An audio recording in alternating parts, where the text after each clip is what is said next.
খালেদা জিয়ার কক্সবাজার সফরকে কেন্দ্র করে চট্টগ্রামে এই মুহূর্তে সংবাদ সম্মেলন করছেন বিএনপি মহাসচিব মির্জা ফখরুল ইসলাম আলমগীর। আমরা এখন সরাসরি চলে যাচ্ছি সেখানে। ছাত্র দলের একজন নেতা যে গাজীপুর থেকে আসছেন, তাদের গাড়িটি ভাঙচুর করে সেখানে প্রায় 4-5 জনকে মারাত্মক জখম করা হয়। তার মধ্যে এখন ঢাকায় চিকিৎসা নিচ্ছে, তার জীবন মরণ নিয়ে এখন সমস্যা রয়েছে। বন্ধুগণ, এরপরেও দেশনেত্রী বেগম খালেদা জিয়া সব কিছু উপেক্ষা করে তিনি গতকাল উখিয়াতে এই রোহিঙ্গাদের মধ্যে ত্রাণ বিতরণ করেছেন। আপনারা সবাই দেখেছেন, শুনেছেন যে তিনি সেখানে যে আহ্বান জানিয়েছেন যে এই রোহিঙ্গাদের ভাইদেরকে সাময়িকভাবে আশ্রয় দেওয়ার জন্য এবং তারা যেন নিজের দেশে ফিরে যেতে পারে সেই ব্যবস্থা করার জন্য সরকারের প্রতি উপযুক্ত ব্যবস্থা গ্রহণের জন্য তিনি আহ্বান জানিয়েছেন। একই সঙ্গে তিনি আন্তর্জাতিক বিশ্বের কে আহ্বান জানিয়েছেন, দেশগুলোকে আহ্বান জানিয়েছেন, জাতিসংঘকে আহ্বান জানিয়েছেন এবং যে সমস্ত সংস্থা মানবাধিকারের কাজ করে তাদেরকে আহ্বান জানিয়েছেন খুব দ্রুত উদ্যোগ নিয়ে এই রোহিঙ্গাদেরকে তাদের নিজ বাসভূমিতে ফিরিয়ে দেওয়ার ব্যবস্থা নেওয়ার জন্য। আপনারা জানেন যে এরপরে তিনি গতকাল ঢাকায় চট্টগ্রামে ফিরে এসেছেন। আজকে কিছুক্ষণ পরেই তিনি আবার চট্টগ্রাম ছেড়ে ঢাকার উদ্দেশ্যে রওনা হবেন। আমরা যে কথাটি বারবার বলতে চেয়েছি যে তার এই কক্সবাজারে আসা, উখিয়াতে আসা, তার মূল উদ্দেশ্যই ছিল মানবিক এবং তিনি এটা প্রমাণ করেছেন যে তিনি প্রতিমধ্যে কোথাও কোনো সভাও করেননি বা কোনো পথসভাও করেননি। জনতার ঢল নেমেছিল রাজপথে, যেখান দিয়ে তিনি গেছেন লক্ষ লক্ষ মানুষ পথের দুধারে দাঁড়িয়ে তাকে শুভেচ্ছা জানিয়েছে, তাকে ফুল ছড়িয়ে দিয়েছে।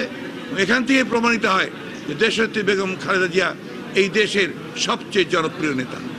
এত অত্যাচার, নির্যাতন, নিপীড়নের পরেও এই দলের বা এই নেত্রীর দেশের জনগণের পাশে দাঁড়ানোর যে তাদের সবসময় যে কাজ, সেই কাজ থেকে তারা কখনো বিরত হন।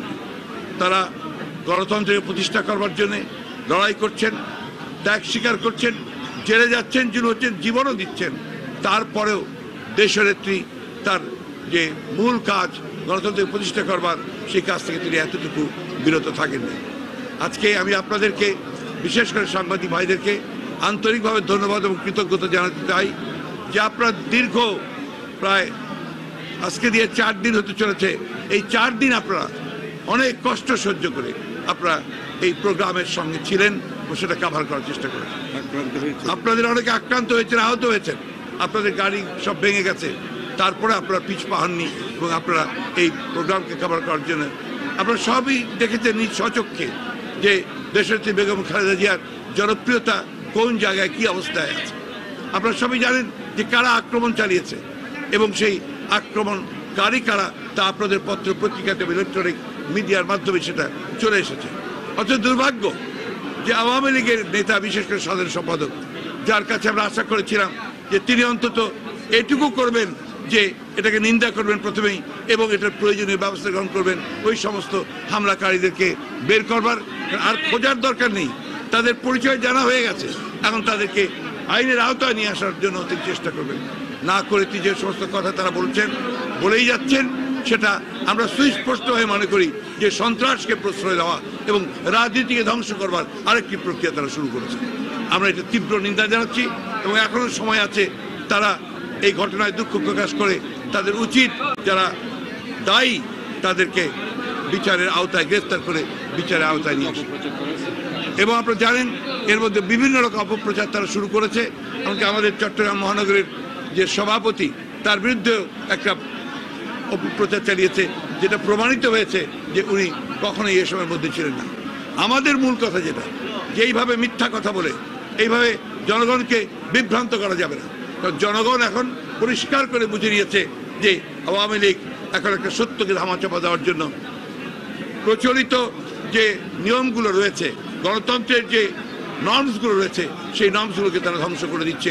এবং আমরা যে কথা বারবার বলে আসি যে তারা গণতন্ত্রের বিরুদ্ধে অবস্থান নিয়েছে এবং আজকে সকলের অধিকার থেকে বঞ্চিত করছে, আজকে জনগণের অধিকার থেকে বঞ্চিত হয়েছে, ভোটের অধিকার থেকে বঞ্চিত হয়েছে, আপনার তার নিরাপত্তা দেওয়ার যে পাওয়ার যে অধিকার সেটা থেকে তারা বঞ্চিত হয়েছে।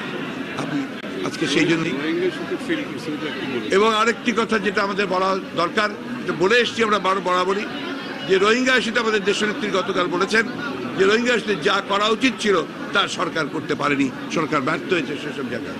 আমরা বলেছি, প্রথম থেকেই বলে আসছি যে এদেরকে আশ্রয় দিয়ে তাদের খাওয়া পড়ার ব্যবস্থা করে একই সঙ্গে সেই কূটনৈতিক চাপ সৃষ্টি করা, যেন আপনার আমাদের সরকারের বা হাত শক্ত হয়, একটা জাতীয় ঐক্য তৈরি করে এই রোহিঙ্গা ইস্যুকে ফেস করার, কিন্তু তারা করেনি, তারা নাকচ করে দিয়েছেন।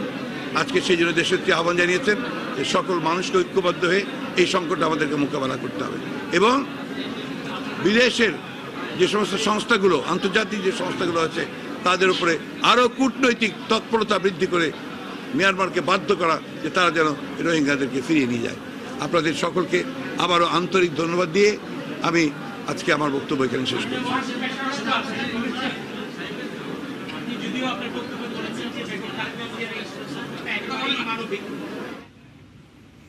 বিএনপি চেয়ারপারসন বেগম খালেদা জিয়ার কক্সবাজার সফরকে কেন্দ্র করে চট্টগ্রামে সংবাদ সম্মেলনে বক্তব্য রাখছিলেন বিএনপি মহাসচিব মির্জা ফখরুল ইসলাম আলমগীর।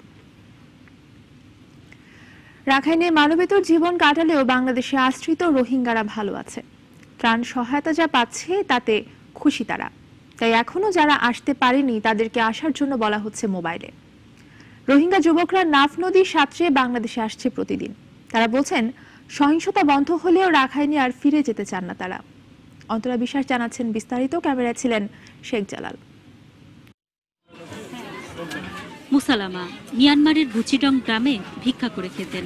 বাংলাদেশে এসে তার বেশ ভালো হয়েছে, থাকা খাওয়া নিয়ে চিন্তা করতে হয় না। পালিত মেয়ে রাবেয়া খাতুনকে নিয়ে তাই বাংলাদেশে থেকে যেতে চান। বার্মায় তো সেনাবাহিনী মাঝে মধ্যে ঘর থেকেও বের হতে দিত না, তখন ভিক্ষাও করতে পারতাম না, না খেয়ে থাকতে হতো। এখন পেট ভরে খেতে পারি। রোহিঙ্গা ক্যাম্পে মুসালামার মতো আরো অনেকেই নিজ দেশ মিয়ানমার থেকে বাংলাদেশেই ভালো আছেন, তাই এখনো যারা আসতে পারেননি তাদেরকেও আসতে বলছেন। মিয়ানমারে আপাতত সহিংসতা থেমেছে, তারপরও যে যেভাবে পারছে চলে আসছে বাংলাদেশে। এমনকি নাফ নদী সাঁতরেও বাংলাদেশ সীমান্তে পৌঁছাচ্ছে রোহিঙ্গা যুবকরা। আমার 4টা বোন 3 ভাই, বোনদের বিয়ে হয়ে গেছে, বাবা মা ভাই বোন সবাই মিলে এখানেই ভালো আছি, মিয়ানমারে আর ফিরতে চাই না। তারা গদ্দর ফুরাত দি ফেলে বর্মাতে দেয় সিধে এটা আর চলাফেরা করতে নদের। মিয়ানমারে এক এলাকা থেকে আরেক এলাকায় যেতে সেনাবাহিনীর কাছ থেকে টোকেন নিতে হয়, মাঝে মধ্যে ওরা কোথাও যেতে দেয় না। এখানে তো যেখানে ইচ্ছে যেতে পারছি। বাংলাদেশত এটা আর এক চলাফেরা করতে দেয়। খাবার দাবার ঠিক মতো পাচ্ছি, এখানে শান্তি পাচ্ছি। বাংলাদেশ অনেক ভালো, আমরা এখানেই থাকতে চাই। শান্তি করে দিলে 15 দিনের চাল, ডাল, তেল, লবণ, চা পাতা, দুধ দেয়া হচ্ছে প্রতিটি পরিবারকে। পুরোটা লাগে না, বাকিটা বিক্রি করে অন্য খাবারও কেনেন অনেকে। বাংলাদেশ বিপদগ্রস্ত রোহিঙ্গাদের আশ্রয় দিচ্ছে ত্রাণ সহায়তাও। তবে রোহিঙ্গাদের আর কতদিন রাখার সামর্থ্য বাংলাদেশের আছে সে বিষয়ে প্রশ্ন তোলার সময় এসেছে। আওয়ামী লীগ, বিএনপি, জাতীয় পার্টি এবং বাম দলগুলো দেশের সব বড় রাজনৈতিক দল বিভিন্ন বিষয়ে দ্বিমত পোষণ করলেও তারা একটি বিষয়ে একমত, যে এই রোহিঙ্গা জনগোষ্ঠীকে এখনই তাদের দেশে ফেরত পাঠাতে হবে। আন্তর্জাতিক সংস্থা এবং সেই সাথে জাতিসংঘেরও একই মত। কিন্তু তারপরেও রোহিঙ্গাদের এই বাংলাদেশে আসা কিছুতেই থামানো যাচ্ছে না। তাই সংশ্লিষ্টরা বলছেন যেভাবেই হোক সর্বোচ্চ এবং সকল ধরনের চাপ সৃষ্টি করতে হবে মিয়ানমারের উপর, যেন এই রোহিঙ্গা জনগোষ্ঠী আবারও ফিরে যেতে পারেন তাদের নিজ বাসভূমিতে। ঢাকায় সৌদি দূতাবাসের কর্মকর্তা খালাফ আল হালি হত্যা মামলায় আপিল বিভাগের রায় আগামী বুধবার। রাষ্ট্র আসামি পক্ষের করা আপিলের ওপর পুনঃশুনানি শেষে মঙ্গলবার দায়িত্বরত প্রধান বিচারপতি মোহাম্মদ আব্দুল ওয়াহাব মিয়ার নেতৃত্বাধীন 3 সদস্যের আপিল বেঞ্চ রায়ের এই দিন ধার্য করেন। হাইকোর্টে এই মামলায় মৃত্যুদণ্ডপ্রাপ্ত আসামি সাইফুল ইসলামের পক্ষে আপিল বিভাগে শুনানি করেন শিকদার মকবুল হক। অন্যদিকে রাষ্ট্রপক্ষে অ্যাটর্নি জেনারেল মাহবুবে আলম যুক্তি উপস্থাপন করেন। এই মামলায় এর আগেও এক দফা শুনানি হয়েছিল আপিল বিভাগে। গত 20 আগস্ট আপিল শুনানি শেষে সর্বোচ্চ আদালত রায়ের জন্য 10 অক্টোবর দিন রেখেছিল, কিন্তু এর মধ্যে প্রধান বিচারপতি এস.কে. সিনহা ছুটিতে বিদেশে যাওয়া এবং রায় প্রস্তুত না হয় এক আসামির আইনজীবীর আবেদনে বিচারপতি ওয়াহাব মিয়ার নেতৃত্বাধীন 5 বিচারকের বেঞ্চ নতুন করে শুনানির সিদ্ধান্ত দেয়। এর আগে 2012 সালের 5 মার্চ মধ্যরাতে গুলশানে নিজের বাসার কাছে গুলিবিদ্ধ হন সৌদি দূতাবাস কর্মকর্তা খালাফ আল আলী। পরদিন ভোরে হাসপাতালে চিকিৎসাধীন অবস্থায় মৃত্যু হয় তার।